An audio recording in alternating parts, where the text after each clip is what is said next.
A grainy video shows a violent arrest, especially those kicks, prompting outrage over the officer's use of force.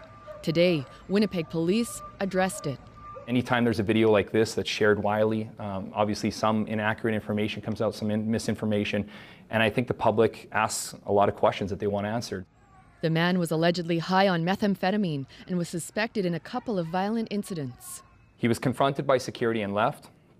He then brandished a handgun, terrifying pedestrians, and resulted in multiple calls to 911. Today, police showed CCTV video. So you see the individual on the right side. He spiked what's believed to be the handgun. Ignores the officers, then resists. And now the struggle begins as they try to take him into custody. Officers strike him, spot a knife. He only can use his legs.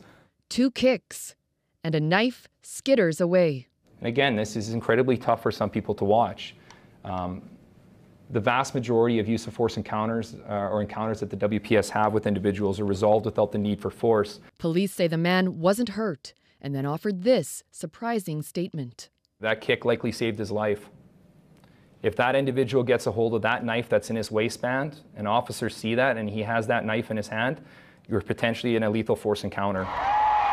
The first video comes amid calls for sweeping changes to police forces, including here in Winnipeg. Professor Kevin Walby says mental health workers would have done better. Why, in Canadian society, do we think this is the best that we can do? Deploy police violence as the only response. We're criticized for everything we do, and that's part of the job. We expect it. But you always have to look at how these situations could have unfolded otherwise if police didn't act in the regard that they did. The danger to the public. Who are watching, usually from a safe distance. Aaron Broman, CBC News, Winnipeg.